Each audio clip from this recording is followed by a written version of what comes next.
உங்கள் வாழ்க்கையில் ஒரு முறையாவது வெறும் 10 ரூபாய்க்காக பிறரிடம் கையேந்தி நின்றிருக்கிறீர்களா? உங்கள் பாக்கெட் காலியாக இருந்த காரணத்திற்காக உங்களுக்கு மிகவும் பிடித்தமான ஒரு பொருளை வாங்க முடியாமல் தலை குனிந்து நின்றிருக்கிறீர்களா? அல்லது உங்கள் பிள்ளையின் ஆசையை நிறைவேற்ற முடியாமல் அடுத்த மாதம் பார்க்கலாம் என்று பொய் சொல்லியிருக்கிறீர்களா? அந்த தருணத்தில் உங்கள் இதயம் ஒரு கணம் துடிப்பதை நிறுத்தியிருக்கும். உலகம் உங்களை பார்க்கவில்லை, உங்கள் பணப்பையை தான் பார்க்க. பணம் இல்லாதவன் ஒரு நடைபிணம். அவன் உயிரோடு இருந்தாலும் உலகம் அவனை சுடுகாடாகத்தான் பார்க்கும். ஆனால் இச்சை பாத்திரத்தோடு தெருவில் நின்றார். அவமானப்படுத்தப்பட்டார். ஆனால் அவர் அழுதாரா?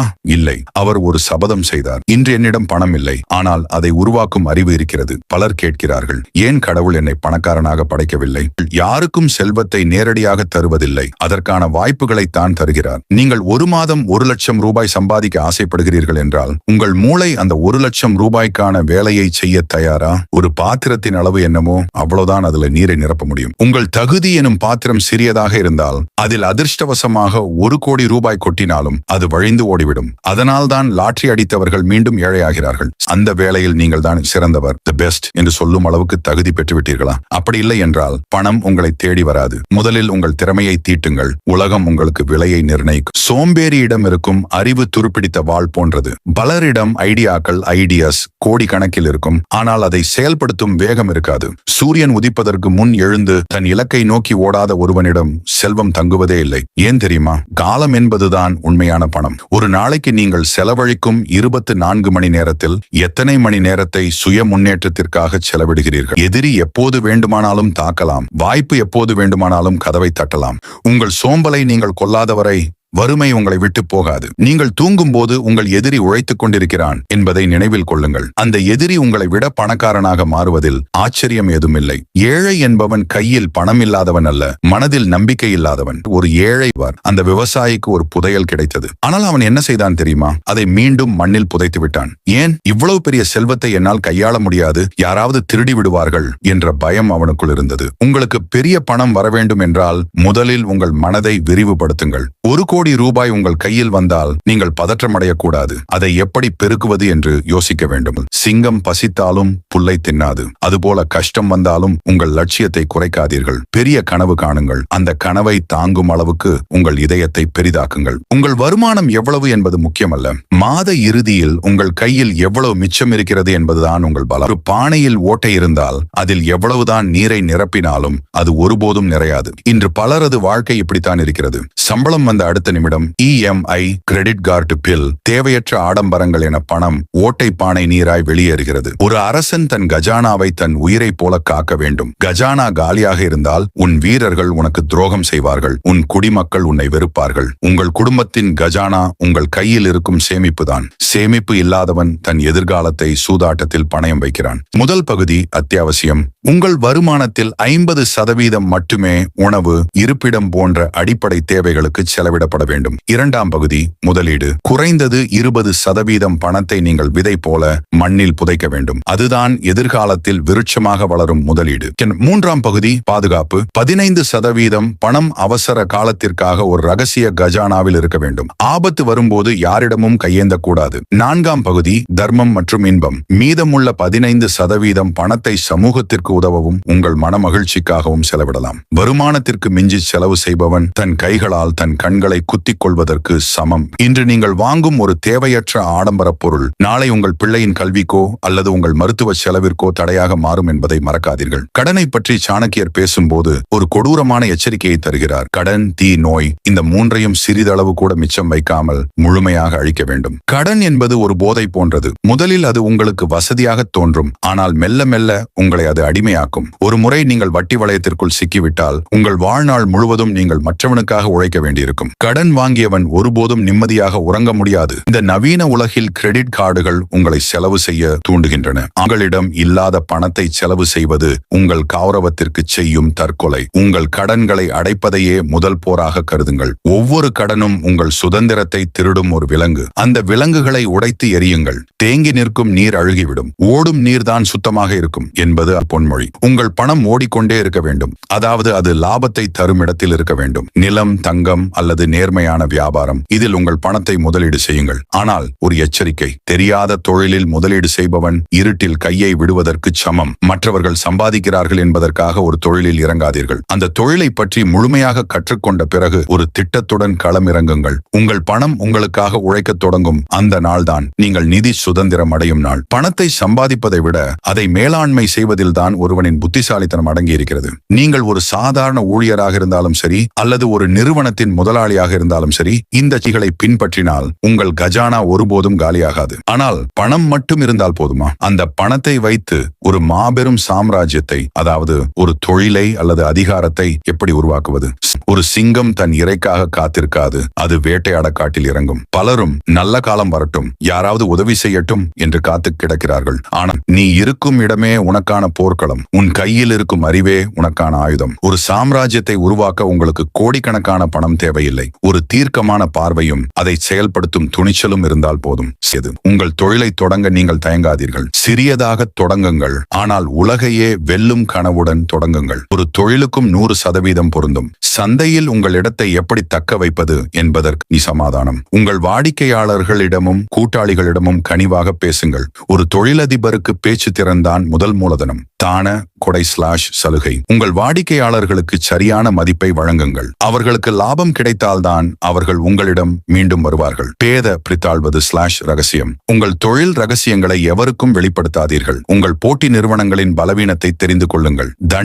தண்டனை நிர்வாகம். உங்கள் நிறுவனத்தில் தவறு நடக்கும் போது அல்லது உழைக்காதவர்களை நீக்கும் போது தயவு காட்டாதீர்கள். ஒழுக்கமில்லாத இடத்தில் செல்வம் தங்காது. வியாபாரம் என்பது ஒரு யுத்தம். இங்கே கருணைக்கு இடமில்லை, புத்திசாலித்தனத்திற்கு தான் இடம் உண்டு. உங்கள் தொழிலில், சந்தையில் நீங்கள் தான் ராஜா. ஒரு சாம்ராஜ்யம் என்பது தனி மனிதனால் உருவாவதல்ல, அது ஒரு குழுவால் உருவாவது. ஒரு தவறான மனிதன் உன் கோட்டைக்குள் இருந்தால் அவன் 1000 எதிரிகளுக்கு சமம் என்பார். உங்கள் தொழிலுக்கு ஆட்களை தேர்ந்தெடுக்கும் போது அவர்களின் திறமையை விட நேர்மைக்கு முக்கியத்துவம் கொடுங்கள். திறமையை கற்றுக் கொடுக்கலாம், ஆனால் நேர்மையை கற்றுக் கொடுக்க முடியாது. உங்களை விட அறிவானவர்களை வேலைக்கு அமர்த்த பயப்படாதீர்கள். ஒரு சிறந்த தலைவன் என்பவன் எல்லாவற்றையும் தானே செய்பவன் அல்ல, சரியான வேலையை சரியான நபரிடம் ஒப்படைப்பவன். உங்கள் குழுவே உங்கள் வெற்றியின் முதுகெலும்பு. தொழிலில் ரிஸ்க் எடுப்பது அவசியம், ஆனால் அது கணக்கிடப்பட்ட ரிஸ்காக இருக்க வேண்டும். எதிரி உங்களை தாக்கினால் உங்களிடம் மாற்று திட்டம் இருக்க வேண்டும். எல்லா முட்டைகளையும் ஒரே கூடையில் வைக்காதே. வருமானத்திற்கு பல வழிகளை உருவாக்குங்கள். ஒரு வழி அடைபட்டாலும் இன்னொன்று உங்களை காக்க வேண்டும். தோல்வி ஏற்பட்டால் துவண்டு விடாதீர்கள். அது உங்கள் திட்டத்தில் உள்ள ஓட்டையை உங்களுக்கு காட்ட வந்த ஒரு பாடம் என்று நினையுங்கள். தோல்வியிலிருந்து பாடங்களை கற்று மீண்டும் வீறு கொண்டு எழுங்கள். ஒரு தொழிலை உருவாக்குவது என்பது பணம் சம்பாதிப்பது மட்டுமல்ல, அது ஒரு சமுதாய மாற்றத்தை உருவாக்குவது. நீங்கள் பலருக்கு வேலை கொடுக்கும் போது நீங்கள் ஒரு படைப்பாளியாக மாறுகிறீர்கள். பணம் வந்துவிட்டது, தொழில் வளர்ந்து விட்டது, ஆனால் இதை தக்க வைக்க உங்களுக்கு அதிகாரம் தேவை. அதிகாரத்தை பிடிப்பது எப்படி? எதிரிகளை சமாளிப்பது எப்படி? உன் வளர்ச்சி பலருக்கு வயிற்றெரிச்சலை தரும். நீ உயரத்தில் ஏறும்போது உன்னை கீழே தள்ள ஒரு கூட்டமே காத்திருக்கும். நீங்கள் ஒரு தொழிலை தொடங்கி பணம் சம்பாதிக்க ஆரம்பித்தால் அல்லது ஒரு பதவியில் அமர்ந்தால் அதுவரை நண்பர்களாக இருந்தவர்களே எதிரிகளாக மாறுவார்கள்.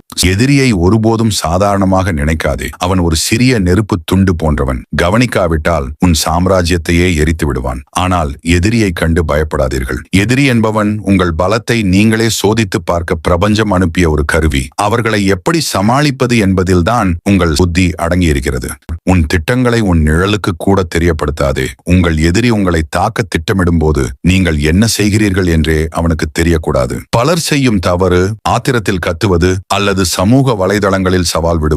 இது உங்களை இன்னும் பலவீனப்படுத்தும். எதிரியின் பலவீனத்தை அறியும் வரை நீங்கள் அமைதியாக இருங்கள். சரியான நேரம் வரும்போது நீங்கள் கொடுக்கும் ஒரே ஒரு அடி அவனது சாம்ராஜ்யத்தின் வேரையே அசைக்க வேண்டும். கோபத்தை வெளிப்படுத்துபவன் கோழை, கோபத்தை சேமித்து வைத்து வெற்றியாக மாற்றுபவன் தான் வீரன். எதிரியை விட ஆபத்தானவன் துரோகி.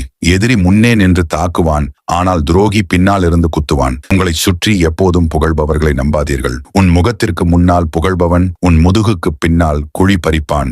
ஒரு மனிதனின் செயல்களை கவனியுங்கள், அவனது சொற்களை அல்ல. உங்கள் ரகசியங்களை யாரிடம் சொல்கிறீர்கள் என்பதில் மிக கவனமாக இருங்கள். ஒரு முறை உங்கள் ரகசியத்தை ஒருவனிடம் சொல்லிவிட்டால் நீங்கள் அவனுக்கு அடிமையாகி விடுகிறீர்கள். அதிகாரத்தின் உச்சியில் இருக்கும்போது யாரையும் முழுமையாக நம்பாமல் இருப்பதே உங்கள் உயிருக்கு கவசம்.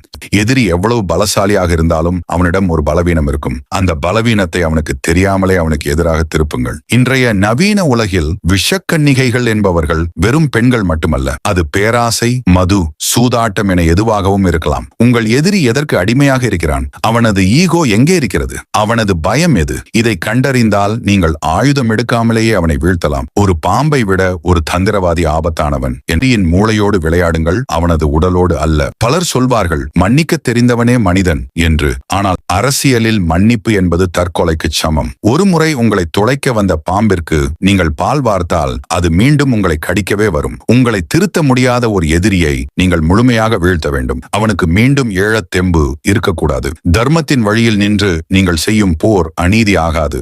உங்கள் இலக்கிற்கு தடையாக இருப்பவர்களை இரக்கமில்லாமல் அப்புறப்படுத்துங்கள். அப்போதுதான் உங்கள் அதிகாரம் நிலைத்து நிற்கும். எதிரிகளை வீழ்த்துவது என்பது உங்களை காத்துக் கொள்வதற்காக மட்டுமே. அதிகாரம் உங்கள் கைக்கு வந்த பிறகு நீங்கள் ஒரு சர்வாதிகாரியாக மாறக்கூடாது. அந்த அதிகாரத்தை தக்க வைத்துக் கொள்வது எப்படி? உங்கள் காதுகளில் விழுந்த சொற்கள் வெறும் தகவல்கள் அல்ல, அவை உங்கள் வறுமை எனும் சங்கிலியை உடைக்கப் போகும் வைர ஊசிகள். இன்று வரை உலகம் உங்களை எப்படி வேண்டுமானாலும் பார்த்திருக்கலாம். ஒரு கடனாளியாக, வேலையில்லாதவனாக அல்லது துரோகங்களால் வீழ்த்தப்பட்ட ஒரு சாமானியனாக. ஆனால் இந்த போர்க்களத்தில் இருந்து நீங்கள் வெளியேறும் போது நீங்கள் ஒரு புதிய மனிதனாக வெளியேறுகிறீர்கள். இதை எண்ணி வருந்தாதே. இனி நடக்க வேண்டியதை உன் அறிவால் தீர்மானி. உங்கள் கையில் இன்று பணமில்லாமல் இருக்கலாம், ஆனால் உலகையே விலைக்கு வாங்கக்கூடிய ராஜதந்திரம் இப்போது உங்கள் மூளையில் விதைக்கப்பட்டிருக்கிறது. எழுந்து நில்லுங்கள். உங்கள் சாம்ராஜ்யத்தின் முதல் செங்கல்லை இன்று நடுங்கள். உங்கள் வாழ்க்கையில் இந்த வீடியோ ஒரு சிறு மாற்றத்தையாவது விதைத்திருக்கும் என்று நான் நம்புகிறேன். இது வெறும் தொடக்கம்தான். உங்கள் வெற்றியை கொண்டாட நான் காத்திருக்கிறேன். பகிர்ந்து கொள்ளுங்கள். உங்கள் நண்பர்களில் யாராவது கடனில் அல்லது மன அழுத்தத்தில் இருந்தால் அவர்களுக்கு இந்த வீடியோவை அனுப்புங்கள். நீங்கள் கொடுக்கும் இந்த ஒரு அறிவு ஒரு உயிரை காப்பாற்றலாம். சப்ஸ்கிரைப் செய்யுங்கள். அதிகாரமும் செல்வமும் உங்களை தேடி வர தொடர்ந்து இது போன்ற ரகசியங்களை இந்த தளத்தில் நாம் பேசப் போகிறோம். நினைவில் கொள்ளுங்கள், வெற்றி என்பது தற்செயலானது அல்ல, அது திட்டமிடப்பட்டது. அடுத்த முறை நீங்கள் கண்ணாடி பார்க்கும் பொழுது அதில் ஒரு சாதாரண மனிதனை பார்க்காதீர்கள், ஒரு சாம்ராஜ்யத்தின் சிற்பியை பாருங்கள். வாழ்க வளமுடன். வெற்றி நிச்சயம். உங்கள் அதிகாரத்தை நோக்கி முன்னேறுங்கள்.